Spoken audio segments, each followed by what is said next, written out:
Frankenstein Chapter 20. I sat one evening in my laboratory. The sun had set, and the moon was just rising from the sea. I had not sufficient light for my employment, and I remained idle, in a pause of consideration of whether I should leave my labor for the night or hasten its conclusion by an unremitting attention to it. As I sat, a train of reflection occurred to me which led me to consider the effects of what I was now doing. 3 years before, I was engaged in the same manner and had created a fiend whose unparalleled barbarity had desolated my heart and filled it forever with the bitterest remorse.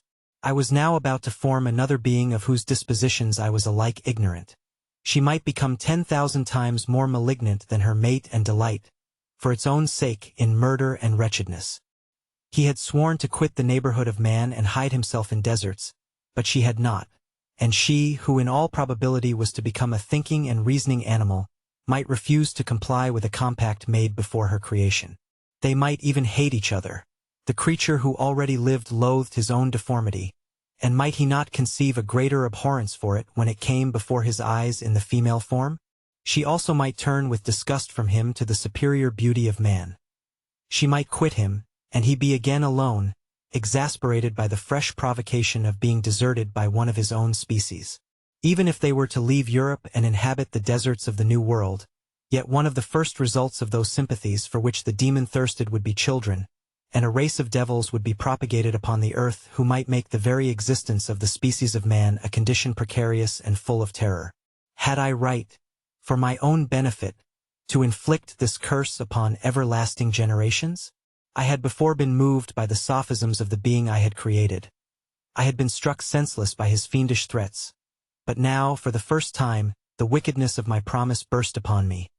I shuddered to think that future ages might curse me as their pest, whose selfishness had not hesitated to buy its own peace at the price, perhaps, of the existence of the whole human race. I trembled and my heart failed within me, when, on looking up, I saw by the light of the moon the demon at the casement. A ghastly grin wrinkled his lips as he gazed on me, where I sat fulfilling the task which he had allotted to me. Yes, he had followed me in my travels. He had loitered in forests, hid himself in caves, or taken refuge in wide and desert heaths, and he now came to mark my progress and claim the fulfillment of my promise. As I looked on him, his countenance expressed the utmost extent of malice and treachery. I thought with a sensation of madness on my promise of creating another like to him, and trembling with passion, tore to pieces the thing on which I was engaged. The wretch saw me destroy the creature on whose future existence he depended for happiness, and with a howl of devilish despair and revenge, withdrew. I left the room and, locking the door, made a solemn vow in my own heart never to resume my labors. And then, with trembling steps, I sought my own apartment. I was alone. None were near me to dissipate the gloom and relieve me from the sickening oppression of the most terrible reveries. Several hours passed, and I remained near my window gazing on the sea. It was almost motionless, for the winds were hushed, and all nature reposed under the eye of the quiet moon. A few fishing vessels alone specked the water, and now and then the gentle breeze wafted the sound of voices as the fishermen called to one another. I felt the silence, although I was hardly conscious of its extreme profundity, until my ear was suddenly arrested by the paddling of oars near the shore, and a person landed close to my house. In a few minutes after, I heard the creaking of my door, as if someone endeavored to open it softly. I trembled from head to foot. I felt a presentiment of who it was and wished to rouse one of the peasants who dwelt in a cottage not far from mine. But I was overcome by the sensation of helplessness, so often felt in frightful dreams, when you in vain endeavor to fly from an impending danger, and was rooted to the spot. Presently I heard the sound of footsteps along the passage. The door opened, and the wretch whom I dreaded appeared. Shutting the door, he approached me and said in a smothered voice, "You have destroyed the work which you began. What is it that you intend? Do you dare to break your promise? I have endured toil and misery. I left Switzerland with you. I crept along the shores of the Rhine, among its willow islands and over the summits of its hills. I have dwelt many months in the heaths of England and among the deserts of Scotland. I have endured incalculable fatigue, and cold, and hunger. Do you dare destroy my hopes? Begone! I do break my promise. Never will I create another like yourself, equal in deformity and wickedness. Slave, I before reasoned with you, but you have proved yourself unworthy of my condescension. Remember that I have power. You believe yourself miserable, but I can make you so wretched that the light of day will be hateful to you. You are my creator, but I am your master. Obey. The hour of my irresolution is past, and the period of your power is arrived. Your threats cannot move me to do an act of wickedness, but they confirm me in a determination of not creating you a companion in vice. Shall I, in cool blood, set loose upon the earth a demon whose delight is in death and wretchedness? Begone. I am firm, and your words will only exasperate my rage. The monster saw my determination in my face and gnashed his teeth in the impotence of anger. Shall each man, cried he, find a wife for his bosom, and each beast have his mate, and I be alone? I had feelings of affection, and they were requited by detestation and scorn. Man, you may hate, but beware. Your hours will pass in dread and misery, and soon the bolt will fall which must ravish from you your happiness forever. Are you to be happy while I grovel in the intensity of my wretchedness? You can blast my other passions, but revenge remains. Revenge, henceforth dearer than light or food. I may die, but first you, my tyrant and tormentor, shall curse the sun that gazes on your misery. Beware, for I am fearless and therefore powerful. I will watch with the wheeliness of a snake, that I may sting with its venom. Man, you shall repent of the injuries you inflict. Devil, cease, and do not poison the air with these sounds of malice. I have declared my resolution to you, and I am no coward to bend beneath words. Leave me. I am inexorable. It is well. I go. But remember, I shall be with you on your wedding night. I started forward and exclaimed, Villain! Before you sign my death warrant, be sure that you are yourself safe. I would have seized him, but he eluded me and quitted the house with precipitation. In a few moments I saw him in his boat, which shot across the waters with an arrowy swiftness and was soon lost amidst the waves. All was again silent, but his words rang in my ears. I burned with rage to pursue the murderer of my peace and precipitate him into the ocean. I walked up and down my room hastily and perturbed, while my imagination conjured up 1,000 images to torment and sting me. Why had I not followed him and closed with him in mortal strife? But I had suffered him to depart, and he had directed his course towards the mainland. I shuddered to think who might be the next victim sacrificed to his insatiate revenge. And then I thought again of his words, I will be with you on your wedding night. That then was the period fixed for the fulfillment of my destiny. In that hour I should die and at once satisfy and extinguish his malice. The prospect did not move me to fear. Yet when I thought of my beloved Elizabeth, of her tears and endless sorrow, when she should find her lover so barbarously snatched from her, tears, the first I had shed for many months, streamed from my eyes, and I resolved not to fall before my enemy without a bitter struggle. The night passed away, and the sun rose from the ocean. My feelings became calmer, if it may be called calmness when the violence of rage sinks into the depths of despair. I left the house, the horrid scene of the last night's contention, and walked on the beach of the sea, which I almost regarded as an insuperable barrier between me and my fellow creatures. Nay, a wish that such should prove the fact stole across me. I desired that I might pass my life on that barren rock, wearily, it is true, but uninterrupted by any sudden shock of misery. If I returned, it was to be sacrificed or to see those whom I most loved die under the grasp of a demon whom I had myself created. I walked about the isle like a restless spectre, separated from all it loved and miserable in the separation. When it became noon, and the sun rose higher, I lay down on the grass and was overpowered by a deep sleep. I had been awake the whole of the preceding night, my nerves were agitated, and my eyes inflamed by watching and misery. The sleep into which I now sank refreshed me, and when I awoke, I again felt as if I belonged to a race of human beings like myself, and I began to reflect upon what had passed with greater composure. Yet still the words of the fiend rang in my ears like a death knell. They appeared like a dream, yet distinct and oppressive as a reality. The sun had far descended, and I still sat on the shore, satisfying my appetite, which had become ravenous, with an oaten cake, when I saw a fishing boat land close to me, and one of the men brought me a packet. It contained letters from Geneva, and one from Clerval entreating me to join him. He said that he was wearing away his time fruitlessly where he was, that letters from the friends he had formed in London desired his return to complete the negotiation they had entered into for his Indian enterprise. He could not any longer delay his departure, but as his journey to London might be followed, even sooner than he now conjectured, by his longer voyage, he entreated me to bestow as much of my society on him as I could spare. He besought me, therefore, to leave my solitary isle and to meet him at Perth, that we might proceed southwards together. This letter in a degree recalled me to life, and I determined to quit my island at the expiration of 2 days. Yet, before I departed, there was a task to perform on which I shuddered to reflect. I must pack up my chemical instruments, and for that purpose I must enter the room which had been the scene of my odious work, and I must handle those utensils the sight of which was sickening to me.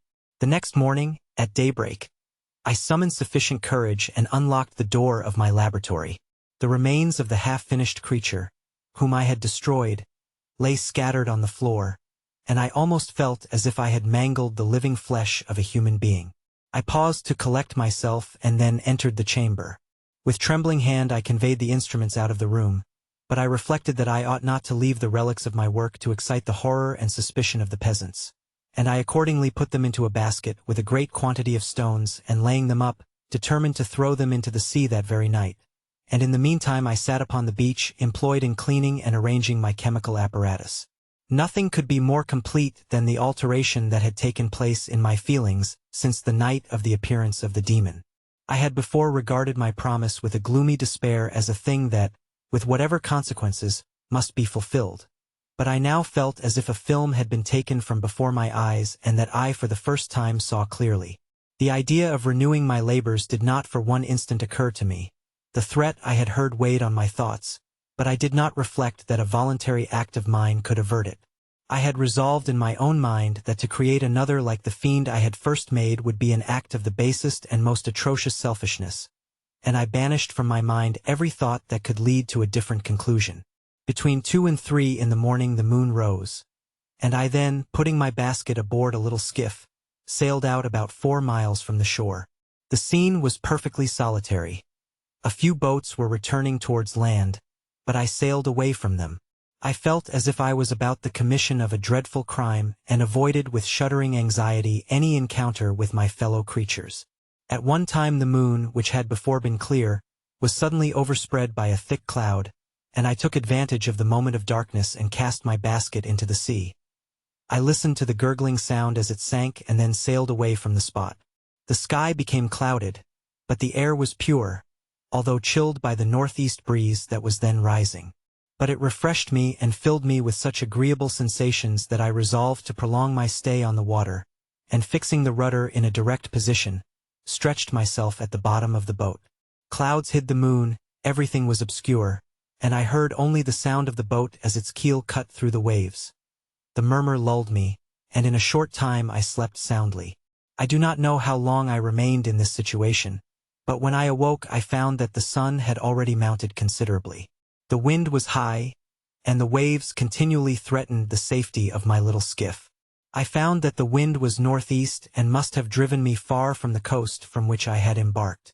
I endeavored to change my course but quickly found that if I again made the attempt the boat would be instantly filled with water. Thus situated, my only resource was to drive before the wind. I confess that I felt a few sensations of terror. I had no compass with me and was so slenderly acquainted with the geography of this part of the world that the sun was of little benefit to me.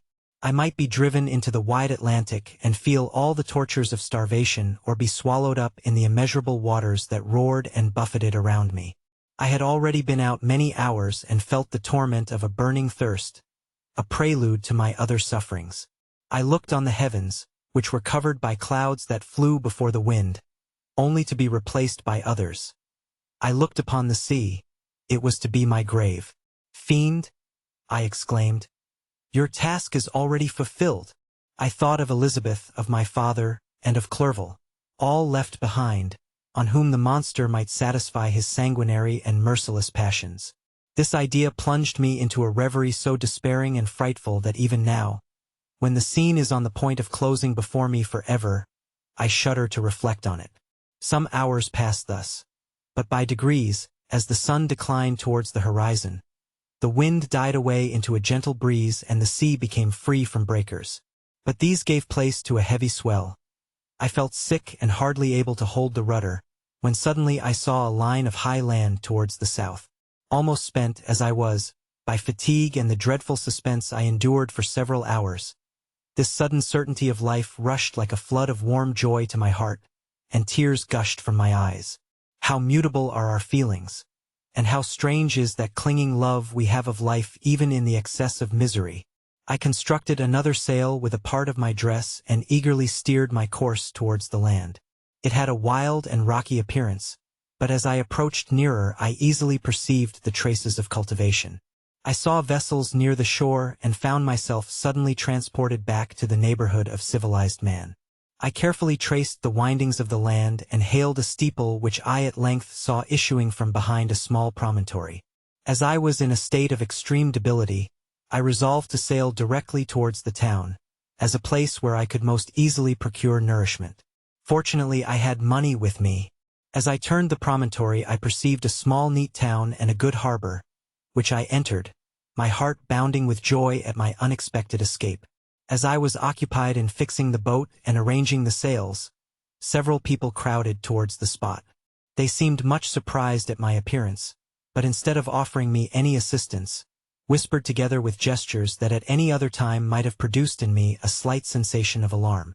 As it was, I merely remarked that they spoke English, and I therefore addressed them in that language. "My good friends," said I, "will you be so kind as to tell me the name of this town and inform me where I am?" "You will know that soon enough," replied a man with a hoarse voice. "Maybe you are come to a place that will not prove much to your taste, but you will not be consulted as to your quarters, I promise you."